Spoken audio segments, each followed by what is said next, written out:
Hi friends, welcome to tunes of life. അപ്പോൾ ഇത് ഞാൻ നവരാത്രി പത്മനാഭസ്വാമി ക്ഷേത്രത്തിൽ പോയ ഒരു വീഡിയോ ക്ലിപ്പിംഗ് ആണ്. അപ്പോൾ അത് ഞാൻ നിങ്ങളുമായി ഷെയർ ചെയ്യാമെന്ന് വിചാരിച്ചു. വലിയ എഫക്റ്റീവായിട്ട് വീഡിയോ എടുക്കാനൊന്നും കഴിഞ്ഞിട്ടില്ല, കാരണം രാത്രിയും ഭയങ്കര തിരക്കുമായിരുന്നു. അപ്പോൾ പത്മനാഭസ്വാമി ക്ഷേത്രവുമായി എങ്ങനെയാണ് നമ്മുടെ നവരാത്രി ബന്ധപ്പെട്ടിരിക്കുന്നത്, തിരുവനന്തപുരം ശ്രീ പത്മനാഭസ്വാമി ക്ഷേത്രവുമായി നവരാത്രി കാലം എങ്ങനെയാണ് ബന്ധപ്പെട്ടിരിക്കുന്നതെന്ന് എനിക്കറിയാവുന്ന പരിമിതമായ അറിവിൽ നിന്ന് പറയുകയാണ് കേട്ടോ. അപ്പോൾ നമ്മുടെ മഹാബലിപുരം പത്മനാഭപുരം പാലസിലുള്ള സരസ്വതി ദേവിയും, അതുപോലെ തന്നെ മുന്നോട്ടി മങ്ക എന്ന് പറയുന്ന ശുചീന്ദ്രം ക്ഷേത്രത്തിലെ, തമിഴ്നാട്ടിലുള്ള കന്യാകുമാരിക്കടുത്തുള്ള ശുചീന്ദ്രം ക്ഷേത്രത്തിലെ ദേവിയും, അതുപോലെ തന്നെ വേളിമല കുമാരസ്വാമിയും അവിടെ നിന്ന് ഘോഷയാത്രയായി വന്ന് നമ്മുടെ കളിയിക്കവിള, നമ്മുടെ കേരളത്തിൻ്റെ ബോർഡർ എന്ന് പറയുന്ന കളിയിക്കവിളയിൽ അത് കേരളത്തിലേക്ക് പ്രവേശിച്ച് ഘോഷയാത്രയായി കരമന നേമം വഴി നമ്മുടെ ശ്രീ പത്മനാഭസ്വാമി ക്ഷേത്രത്തിലെത്തുന്നു. ഇത് നമ്മുടെ തിരുവിതാംകൂർ ദേവസ്വം ബോർഡും അതുപോലെ തന്നെ കേരള ഗവൺമെൻറ്റും ചേർന്ന്, ടൂറിസം ഡിപ്പാർട്ട്മെൻറ്റും ഒക്കെ ചേർന്നാണ് ഇത് ഈ ഘോഷയാത്രയെ സ്വീകരിച്ച് നമ്മുടെ പത്മനാഭസ്വാമി ക്ഷേത്രത്തിലേക്ക് കൊണ്ടുവരുന്നത്. ഇവിടുത്തെ നവരാത്രി 9 ദിവസക്കാലവും കഴിയുമ്പോൾ ഇവരെ തിരിച്ച് ഈ ദേവിമാരെയും കുമാരസ്വാമിയെയും ഒക്കെ തിരിച്ച് അതാത് ക്ഷേത്രങ്ങളിലേക്ക് എത്തിക്കുന്ന ഒരു ചടങ്ങോട് കൂടിയാണ് നവരാത്രി കാലം അവസാനിക്കുന്നത്. അപ്പോൾ വീണ്ടും ഒരു നവരാത്രി കാലത്തിന് വേണ്ടിയുള്ള പ്രതീക്ഷയിൽ നമ്മളെല്ലാവരും കാത്തിരിക്കുന്നു. അപ്പോൾ അതാണ് നമ്മുടെ ശ്രീ പത്മനാഭസ്വാമി ക്ഷേത്രവുമായുള്ള നമ്മുടെ ഈ നവരാത്രി കാലത്തിൻ്റെ പ്രത്യേകത. അപ്പം ഞാൻ അന്ന് ഭയങ്കര തിരക്കായിരുന്നു, ഫോട്ടോഷൂട്ട് എടുക്കുന്നവരും ഇരുട്ടായിരുന്നു. അപ്പോൾ നവരാത്രി ആയതുകൊണ്ട് തന്നെ നമ്മൾ വൈകുന്നേരം പോയാലല്ലേ നമുക്കതിൻ്റെ ഒരു ഇതുള്ളൂ. പകലൊന്നും നമുക്കതിൻ്റെ ഒരു എന്താണ് പറയുന്നത്, ദേവിയുടെ ആ ഒരു ചൈതന്യവും ആ നവരാത്രി കാലത്തിൻ്റെ ആ ഒരു ദൈവീകത അത് കിട്ടണമെങ്കിൽ നമ്മൾ ഈവനിങ്ങിൽ തന്നെ പോകണം. അപ്പോൾ പോയപ്പോൾ കിട്ടിയ വീഡിയോ ആണ് ഇപ്പോൾ എടുത്തിട്ടിരിക്കുന്നത്. ഞാനും മോളുമാണ് പോയത്.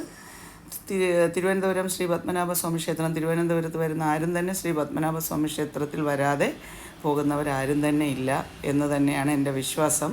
അത്രയേറെ എന്താണ് പറയേണ്ടത്, സൗന്ദര്യത്തിൻ്റെ കാര്യത്തിലായാലും പൗരാണികതയുടെ കാര്യത്തിലായാലും അതിൻ്റെ ലുക്കിലായാലും എന്തിലായാലും തല ഉയർത്തിപ്പിടിച്ച് നിൽക്കുന്ന ഒരു ക്ഷേത്ര സമുച്ചയം തന്നെയാണ് നമ്മുടെ ശ്രീ പത്മനാഭസ്വാമി ക്ഷേത്രം. നമ്മുടെ ട്രിവാൻഡ്രത്തിന് തിരുവനന്തപുരം, അതായത് ശ്രീ പത്മനാഭൻ്റെ മണ്ണ് എന്നർത്ഥം വരുന്ന തിരുവനന്തപുരത്തിന് ആ പേരിൽ തന്നെ നമ്മുടെ ഭഗവാനുണ്ട്. അപ്പോൾ അവിടെ ഒരു കാൽപാദം നമുക്ക് വയ്ക്കാൻ കഴിയുകയാണെങ്കിൽ അത് തന്നെയാണ് ജീവിതത്തിലെ ഏറ്റവും വലിയ സുഹൃതം എന്ന് ഞാൻ വിശ്വസിക്കുന്നു.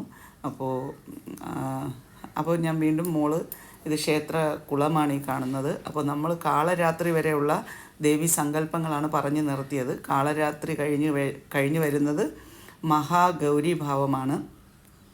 അതായത് വെളുത്ത ചർമ്മത്തോടു കൂടിയവൾ, ശ്വേതാംബരധരി എന്നൊരു പേരുകൂടി നമുക്ക് ആ ദേവിക്കുണ്ട്.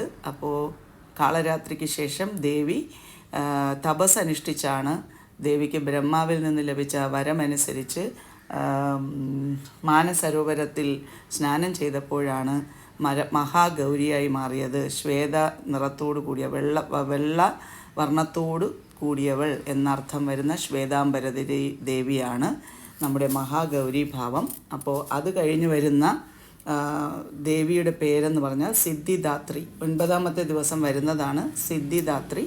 അതായത് അർദ്ധനാരീശ്വര സങ്കല്പത്തിലുള്ള ദാത്രി ഭഗവതിയാണ്. അപ്പോൾ ഈ അർദ്ധനാരീശ്വരൻ എന്ന് പറയുമ്പോൾ ശക്തിയില്ലാതെ ശിവനില്ല എന്ന് വിശ്വസിക്കുന്നത് പോലെ തന്നെ സൃഷ്ടിയില്ലാതെ സ്ഥിതിയോ ലയമോ ഇല്ല എന്ന് പറയുന്നത് പോലെ ശിവനും പാർവതിയും ചേർന്നിരിക്കുന്ന ഒരു സങ്കല്പം കൂടിയാണ് സിദ്ധിദാത്രി.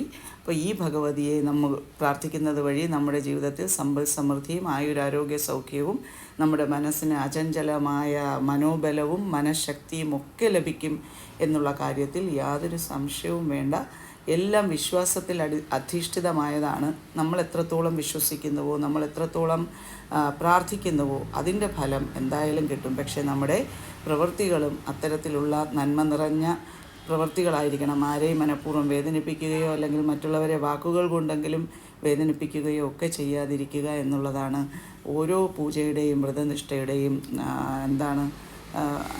അർത്ഥം എന്ന് ഞാൻ മനസ്സിലാക്കുന്നത് കേട്ടോ. അപ്പോൾ അങ്ങനെയാണെന്നുണ്ടെങ്കിൽ നമ്മുടെ എല്ലാ ആഗ്രഹങ്ങളും സാധിക്കുമെന്ന് തന്നെയാണ് എൻ്റെ വിശ്വാസം.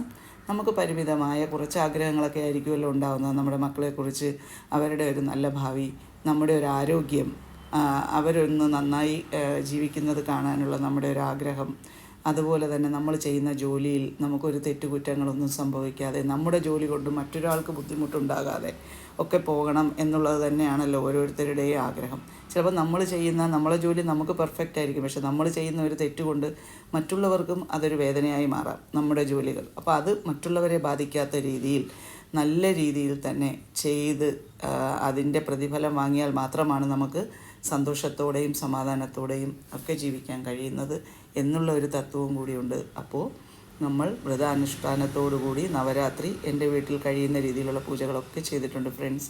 അപ്പോൾ എല്ലാവർക്കും ആശംസകൾ, പ്രാർത്ഥന.